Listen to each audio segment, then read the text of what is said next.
नमस्कार। एनटिभी कोहलपुर समाचारमा स्वागत छ। म प्रेम बुढा छेत्री। सुरुमा प्रमुख समाचार।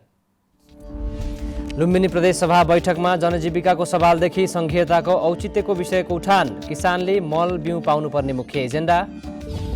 सदनमा प्रत्यक्षतर्फ महिला तथा दलित उपस्थिति न्यून भएको प्रति सरकारवालाको चिन्ता। राजनैतिक दलहरू गम्भीर हुनुपर्नेमा जोड।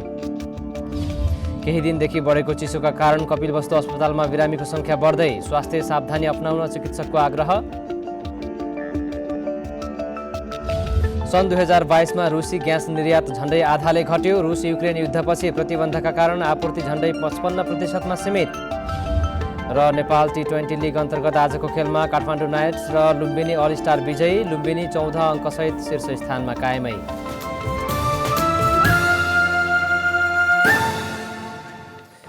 समाचार अब विस्तारमा। लुम्बिनी प्रदेश सभा बैठकमा जनजीविकाको सवालदेखि संघीयताको औचित्य पुष्टि गर्नुपर्ने सम्मको विषय उठेको छ।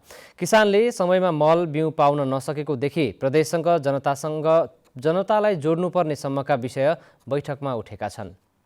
लुम्बिनी प्रदेश सभा पहिलो अधिवेशनको दोस्रो बैठकमा जनताले भोग्दै आएका दैनिक समस्यादेखि संघीय लोकतान्त्रिक गणतन्त्रको संस्थागत सुदृढीकरणसम्मका विषय उठेको छ।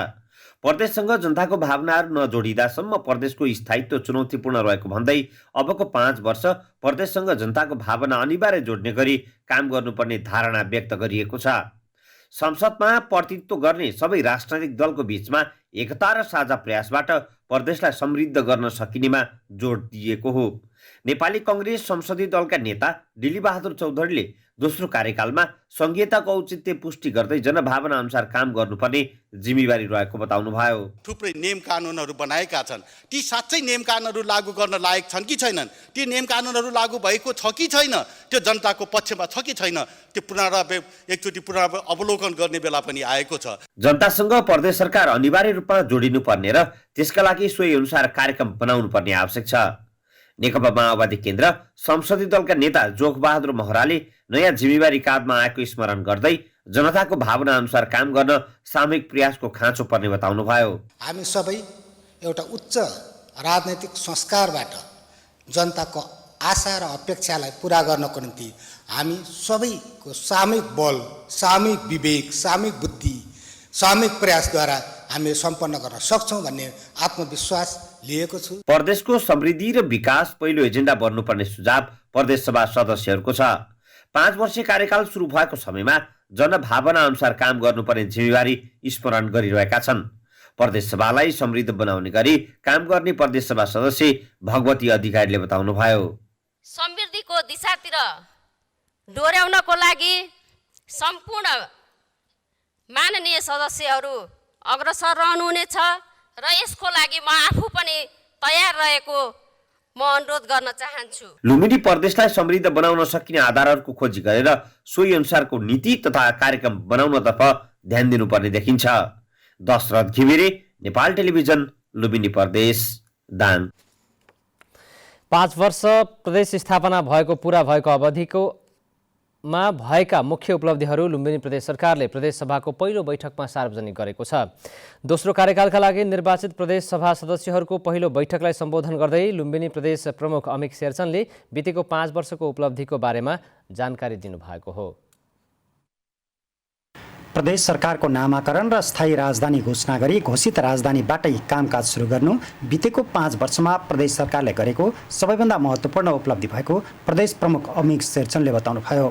यो बीचमा लुम्बिनी प्रदेश सरकारले 749 किलोमिटर सडक कालोपत्रे गरेको, 988 किलोमिटर सडक ग्राभेल र 435 किलोमिटर नयाँ ट्र्याक खोली 74 वटा सडक पुल र 23 वटा झलङ्गी पुल निर्माण गरिएको प्रदेश प्रमुखको सम्बोधनमा उल्लेख छ।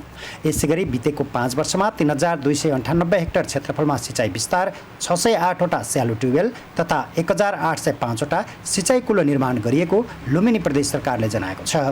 यस्तै 122 किलोमिटरमा नदी नियन्त्रणको कार्य गरिएको र यसबाट 2115 हेक्टर जमिन नदी उकास भएको प्रदेश सरकारले जनाएको छ। नदी नियन्त्रण तथा तटबन्धबाट 14600 हेक्टर खेतीयोग्य जमिन संरक्षण भएको छ। यसैगरी खानेपानीतर्फ 147वटा लिफ्ट खानेपानी आयोजना र 1231वटा खानेपानी आरसीसी ट्याङ्की बितेको 5 वर्षको अवधिमा निर्माण भएको प्रदेश प्रमुखले प्रदेश सभाका नयाँ सदस्यहरूलाई जानकारी दिनुभयो। यस्तै 1717 किलोमिटर ट्रान्समिसन पाइपलाइन जडान भएको र 4872 किलोमिटर डिस्ट्रिब्युसन पाइपलाइन जडान भएको छ। यस अवधिमा 7161 जना कमैया, मुस्लिम र दलित छात्रालाई छात्रवृत्ति प्रदान गरिएको छ भने 3827 जना विज्ञान विषय अध्ययनरत छात्रालाई छात्रवृत्ति प्रदान गरिएको प्रदेश सरकारले जनाएको छ। यस अवधिमा आवश्यक नीति तथा कानुनको निर्माण, संस्थागत तथा संरचनागत प्रबन्ध, जनशक्ति व्यवस्थापन, विकास व्यवस्थापन, सेवा प्रवाह एवं सुशासन प्रबन्धन लगायतका क्षेत्रमा महत्त्वपूर्ण उपलब्ध हासिल गर्न प्रदेश सरकार सक्षम भएको छ। यसैगरी कृषिलाई आधुनिकीकरण गरी उत्पादन र उत्पादकत्व वृद्धि गर्ने उद्देश्यले 109वटा कृषि स्मार्ट गाउँको निर्माण गरिएको, 19वटा शीत भण्डार, 19वटा खाद्यान्न भण्डारण गृह र 10वटा बिउ भण्डारण गृह निर्माण गरिएको पनि लुम्बिनी प्रदेश सरकारले बितेको 5 वर्षमा गरेको उपलब्धिहरूमा उल्लेख गरिएको छ। सन्तोष सुवेदी, नेपाल टेलिभिजन, लुम्बिनी प्रदेश, दाङ। गत मङ्सिरमा सम्पन्न प्रतिनिधि सभा र प्रदेश सभा निर्वाचनमा दिएको जिम्मेवारी र मत परिणाम हेर्दा राजनीतिमा महिला सहभागितामा चुनौती बढेको देखिएको छ। केन्द्र र प्रदेश संसदमा प्रत्यक्षतर्फ महिला तथा दलितको समानुपातिक समावेशी उपस्थिति भने न्यून देखिएको छ। नेपालको संविधानले राज्यका सबै निकायहरूमा महिलालाई समानुपातिक समावेशी सिद्धान्तको आधारमा सहभागी हुने हक हुनेछ भनी ग्यारेन्टी गरेको भए तापनि मङ्सिर 4 गते भएको निर्वाचनमा उक्त विषय लागू भएको देखिएन। संविधानले ग्यारेन्टी गरेको हक अधिकारलाई अक्षरशः व्यवहारमा लागू गर्नका निम्ति महिलाहरूलाई राजनीतिक सँगसँगै आर्थिक रूपमा सशक्तिकरण गर्नुको विकल्प नभएको महिला अधिकारकर्मी एवं अधिवक्ता लक्ष्मी नेपाल बताउनुहुन्छ। समानुपातिकबाट आउने महिला जनप्रतिनिधिहरूले महिलाहरूको अधिकारको लागि हाम्रो यो पुरुष प्रधान संरचना भइराखेको सदनमा चाहिँ कतिको आवाज उठाउन सक्ने भन्ने प्रश्न पनि छ फेरि, होइन? त्यो पनि एउटा चिन्ताको विषय छ। स्थानीय तहको निर्वाचनमा कार्यपालिका तथा वडा सदस्य पदमा महिला र दलित समुदायको कोटा सुनिश्चित गरिएको भए तापनि सङ्घ र प्रदेशको निर्वाचनमा प्रष्ट व्यवस्था नभए पनि 33% महिलाको सहभागिता भने सुनिश्चित गरिएको छ। प्रत्यक्ष र समानुपातिक व्यवस्था भएकोले अहिलेको निर्वाचन हेर्दा 33% महिला पुर्याउन समानुपातिक निर्वाचन प्रणालीकै भर गर्नुपर्ने अवस्था छ। त्यसैगरी संविधानको धारा 40मा पनि दलितलाई राज्यका सबै निकाय तथा सार्वजनिक सेवामा दलित समुदायको सशक्तिकरण, प्रतिनिधित्व र सहभागिताका लागि कानुन बमोजिम विशेष व्यवस्था गरिने भनिए तापनि निर्वाचन प्रक्रियामा दलित समुदायको सहभागिता न्यून छ। नेपालमा रहेका राजनीतिक दलहरूले महिला र दलितहरूलाई साँच्चीकै यो राज्यका मूल प्रवाहिकरणमा ल्याउने उहाँहरूको सोच छ भने, संविधानले गरेको कुरालाई चाहिँ अंगीकार गर्ने हो भने प्रत्यक्ष सिट प्रणालीबाट उनीहरूलाई छुट्टै कोटामा प्रतिस्पर्धा गराउनुपर्छ भन्ने लाग्छ। अर्को कुरा चाहिँ समानुपातिकको अवस्थालाई हेर्दाखेरि पनि समानुपातिकै त्यसलाई समावेशी हेर्ने हो भने पनि खस आडे भनेर फेरि पनि माथिले एकदमै पहिलादेखि दबदबा रहिरहेका राजनीतिक दलका पहुँचमा रहेका मान्छेहरू मात्र त्यो समानुपातिक कोटामा परेको देखिन्छ। नेपालको संविधानको धारा 42को 1 मा सामाजिक न्यायको हक अन्तर्गत आर्थिक, सामाजिक वा शैक्षिक दृष्टिले पछाडि परेका महिला, दलित, आदिवासी, मधेसी, थारू, मुस्लिम, पिछडा वर्ग, अल्पसंख्यक, सीमान्तकृत, अपाङ्गता भएका व्यक्ति, लैङ्गिक तथा अल्पसंख्यक लगायत पछाडि परेको वर्गलाई समानुपातिक समावेशी सिद्धान्तका आधारमा राज्यका निकायमा सहभागिताको ग्यारेन्टी गरिएको छ। मङ्सिर 4 को निर्वाचनलाई हेर्ने हो भने पनि जिल्ला स्तरमा प्रत्यक्ष निर्वाचनमा उनीहरूको सहभागिता शून्य जस्तै छ। महिलामा निकै राम्रो जागरण आइसकेका छ। महिलाहरूले सक्षम रूपमा काम गर्न सक्ने अवस्थाहरू पनि देखिएका छन्। उदाहरणमूलक कामहरू पनि छन्, तर महिलाहरूप्रति राजनीतिक दलहरू अझै प्रजातान्त्रिक हुन सकेको अवस्था देखिँदैन। राज्यका सबै निकायमा प्रत्यक्षतर्फ संविधानले ग्यारेन्टी गरेको समानुपातिक समावेशी सहभागिता गराउन नेपालका सबै राजनीतिक दलले समानुपातिक प्रणालीकै भर गर्नुपर्ने अवस्था छ। संविधानले सुनिश्चित गरे बमोजिम अब प्रत्यक्षतर्फ मनोनयन दर्ता प्रक्रियामा नै समानुपातिक समावेशी सहभागिता गराउने व्यवस्था मिलाउन आवश्यक देखिन्छ। दिल प्रकाश गौतम, नेपाल टेलिभिजन, बर्दिया। बाजुराको स्वामी कार्तिक खापर गाउँपालिका 1 रूढीको गाउँ 9 वर्षदेखि चरम खाद्य अभावको चपेटामा परेको छ। रूढी गाउँका 156 परिवारले खाद्यान्न अभाव झेलिरहेको स्थानीय दिलबहादुर धामीले बताउनु भएको छ। लगातारको खडेरी र गाउँमा रहेको रूढी सिँचाइ कुलो सुक्खा पहिरोले बगाएपछि खेतीयोग्य जमिन 8 वर्षदेखि बाँझै रहेको स्थानीय वीरबहादुर कार्कीले बताउनु भयो। 12 महिना किनेर खानुपर्ने बाध्यता भएपछि गाउँका पुरुष जति भारतमा काम गर्न जाने गरेको कार्कीले बताउनु भएको छ। 2 करोड भन्दा बढी लगानीमा सिँचाइ कुलो निर्माण भएको केही वर्षमै सुक्खा पहिरोले बगाएको थियो। खाद्य अभावसँगै महिलाहरू र बच्चाहरूमा रक्त अल्पता तथा कुपोषण देखिन थालेको छ। समाचारको क्रम जारी नै छ। अहिलेलाई एकैछिनको विश्राम।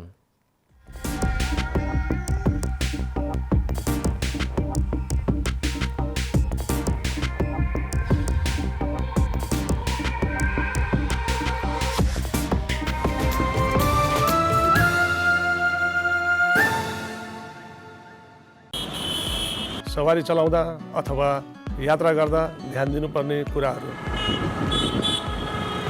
मादक पदार्थ सेवन गरी सवारी नचलाऊ।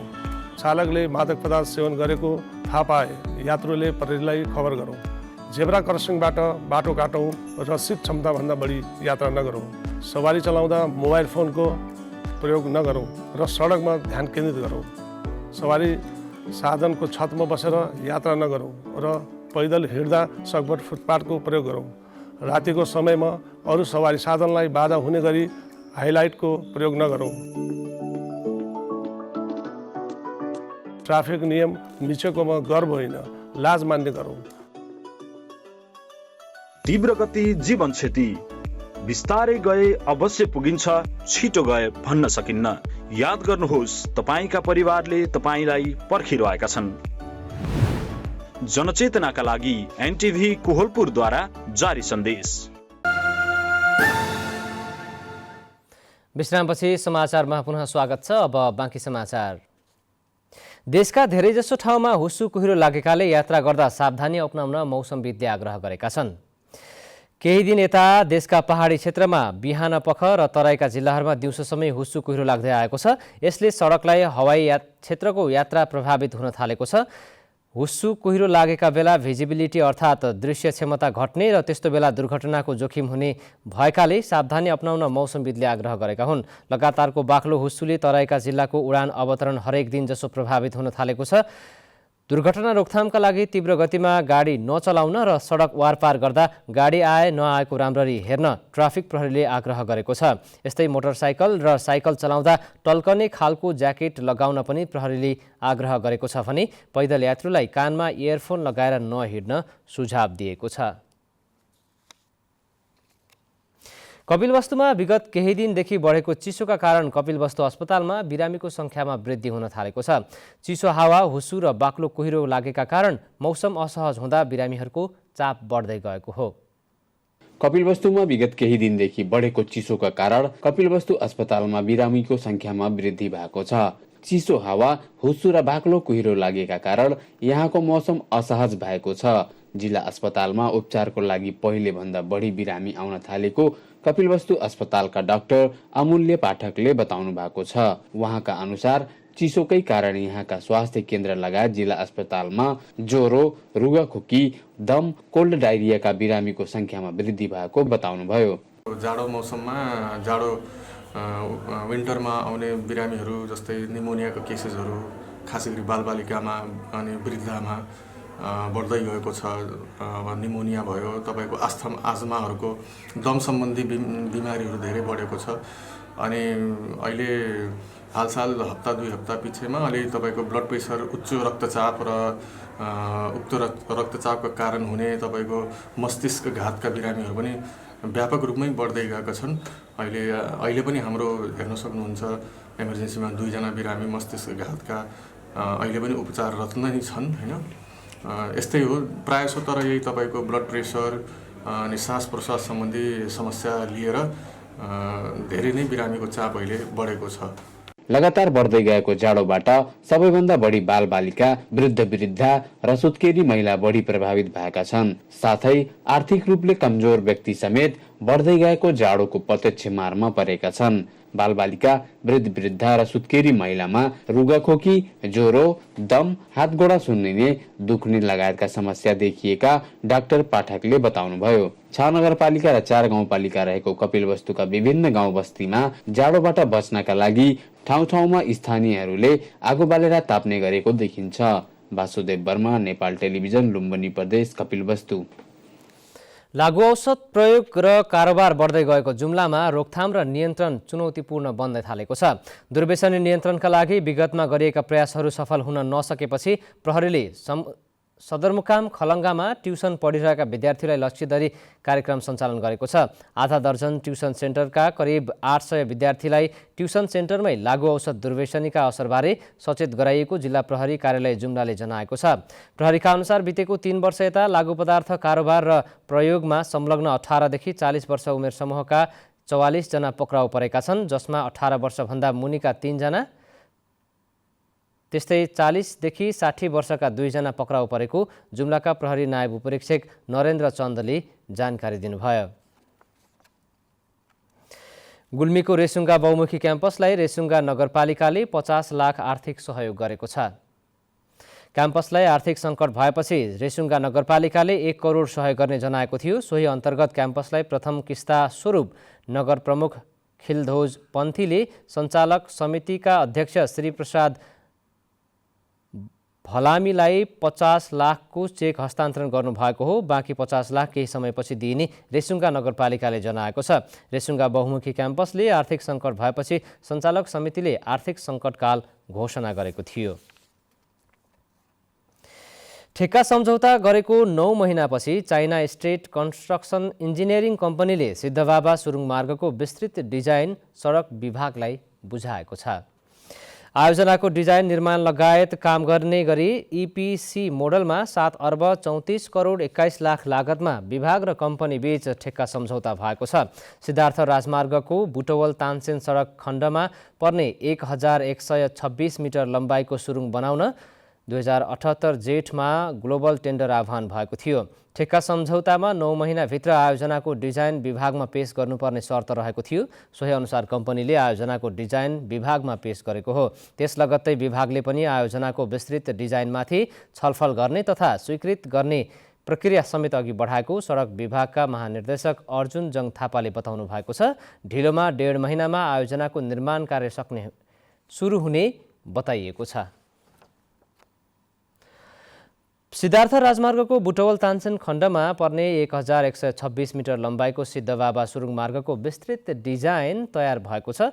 ढिलोमा पनि 1.5 महिनामा आयोजना निर्माण कार्य सुरु हुने बताइरहेका बेला त्यहाँका स्थानीयहरूले के भन्छन् भन्ने विषयमा हामीले आज पाल्पाका केही नागरिकलाई सोधेका छौँ। हेरौँ आजको आवाजमा।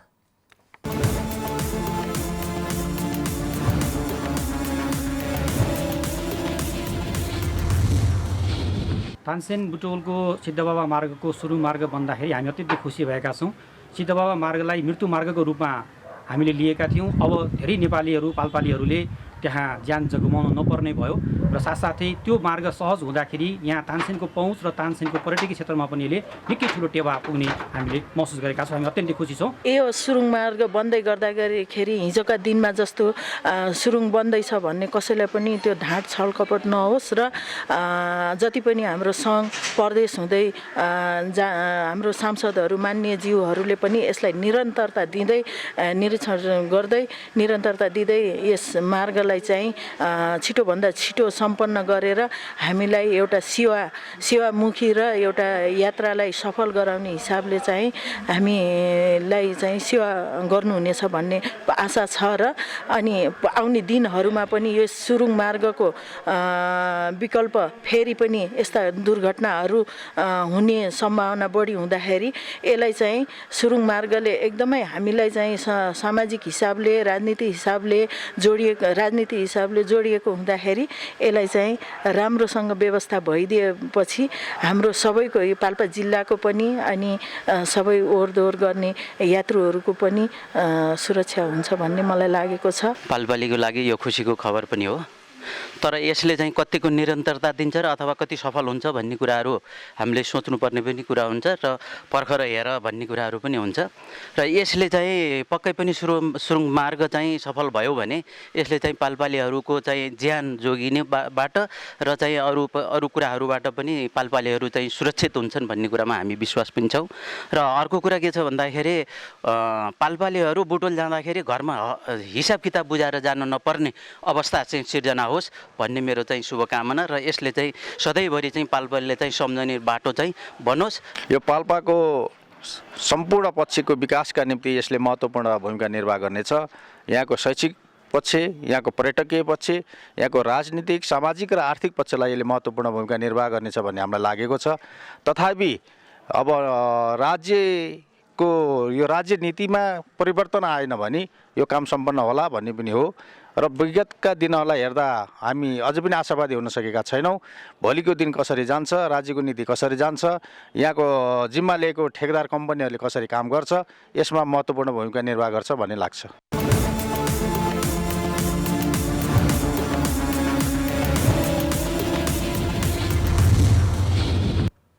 समाचारको क्रम जारी नै छ, एकैछिनको विश्राम।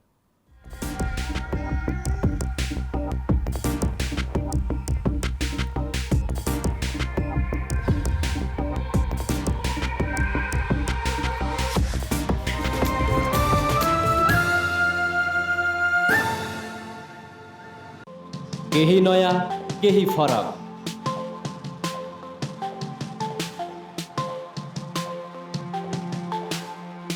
राष्ट्रिय सञ्चारको मेरुदण्ड नेपाल टेलिभिजनको प्रादेशिक च्यानल एनटिभी कोहलपुर, पश्चिम नेपालको लुम्बिनी, कर्णाली र सुदूर पश्चिमको एकमुष्ट आवाज, सत्य समाचार, तटस्थ विचार, कार्यक्रममा मौलिकता, समावेशिता र विकासमा विस्तार, डिजिटल दुनियाँमा तपाईको विचार र भावनालाई संसारसँग जोड्दै एनटिभी कोहलपुर, सूचना, शिक्षा र मनोरञ्जनको यो यात्रा हो समृद्धिको।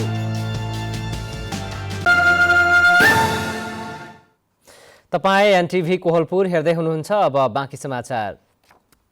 डोटीको बोक्टान फुटसिल गाउँपालिकामा जिल्ला सदरमुकाम पछिको पहिलो हेलिप्याड निर्माण गरिएको छ। बोक्टान फुटसिल गाउँपालिकासँगको समन्वयमा भैरवप्रसाद गण सिलगढी डोटीले हेलिप्याड निर्माण गरेको हो। प्राकृतिक विपद, सुत्केरी महिलाको उद्धार तथा गम्भीर खालका बिरामीलाई आकस्मिक उद्धार गर्न सहज होस् भन्ने उद्देश्यका साथ हेलिप्याड निर्माण गरिएको भैरवप्रसाद गण सिलगढीका गणपति जनमत कार्कीले बताउनुभयो। भैरवप्रसाद गणको 5 लाखको लगानीमा बोक्टान फुटसिल गाउँपालिकाको केन्द्र चबरा चौतारामा हेलिप्याड निर्माण भएको हो। अब अन्तर्राष्ट्रिय समाचार।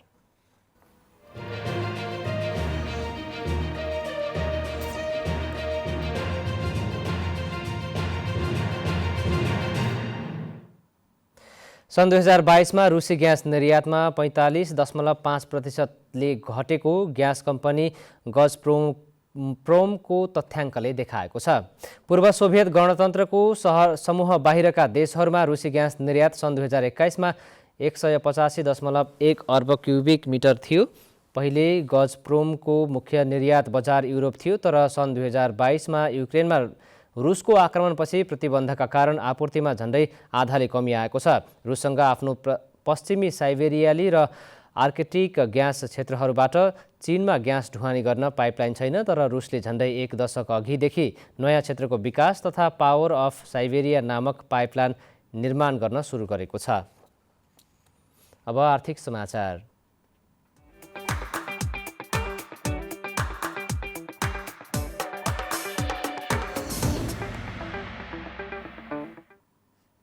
आज शेयर बजार सामान्य घटेको छ। दिनभर घटबड भएको शेयर बजार परिसूचक नेप्से आज 3.03 अङ्कले घटेर 2061.04 6 बिन्दुमा झरेको छ। आज 257वटा कम्पनीका 82,22,000 किता सेयर 3 अर्ब 45 करोड 80 लाख रुपियाँमा कारोबार भएको छ। आज धौलागिरी र खप्तर लघुवित्त तथा श्वेतगङ्गा हाइड्रो र अजोड इन्सुरेन्स कम्पनीको सेयर 10% बढेको छ। अब खेलकुद समाचार।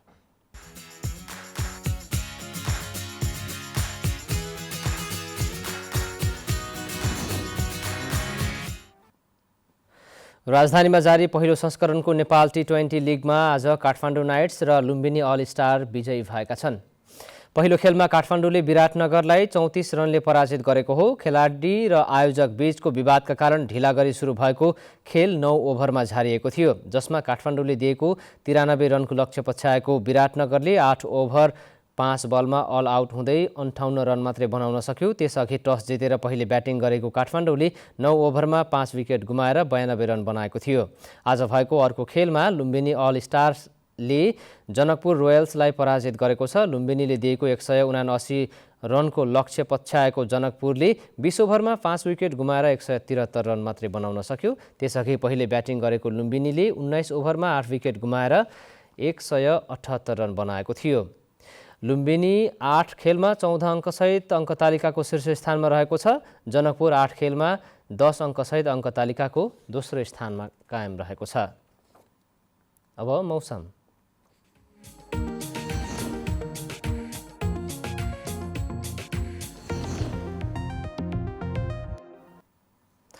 आज देशका पहाडी भूभागमा आंशिक बदली तथा बाँकी भूभागमा मौसम सामान्यतया सफा रह्यो। प्रदेश नम्बर 1 गण्डकी र कर्णाली प्रदेशका हिमाली भूभागमा 1-2 स्थानमा हल्का हिमपात समेत भएको छ। यस्तै आज राति पनि प्रदेश नम्बर 1 गण्डकी र कर्णाली प्रदेशका हिमाली भूभागका 1-2 स्थानमा हल्का हिमपातको सम्भावना रहेको छ।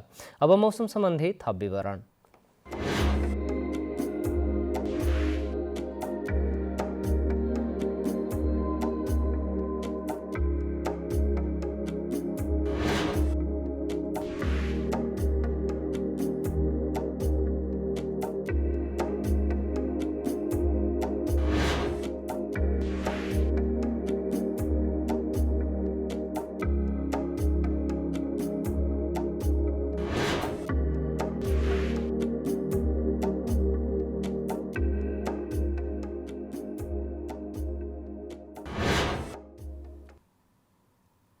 समाचारको अन्त्यमा प्रमुख समाचार पुनः एकपटक। लुम्बिनी प्रदेश सभा बैठकमा जनजीविकाको सवालदेखि संघीयताको औचित्यको विषय उठान। किसानले मल बिउ पाउनुपर्ने मुख्य एजेन्डा। संसदमा प्रत्यक्षतर्फ महिला तथा दलित उपस्थिति न्यून भएको प्रति सरकारवालाको चिन्ता। राजनीतिक दलहरू गम्भीर हुनुपर्नेमा जोड। केही दिनदेखि बढेको चिसोका कारण कपिलवस्तु अस्पतालमा बिरामीको संख्या बढ्दै। स्वास्थ्य सावधानी अपनाउन चिकित्सकको आग्रह। सन् 2022 मा रुसी ग्यास निर्यात झण्डै आधाले घट्यो। रुस युक्रेन युद्धपछि प्रतिबन्धका कारण आपूर्ति झण्डै 55% मा सीमित। र नेपाल टी20 लिग अन्तर्गत आजको खेलमा काठमाडौँ नाइट्स र लुम्बिनी अल स्टार विजयी। लुम्बिनी 14 अङ्कसहित शीर्ष स्थानमा कायमै।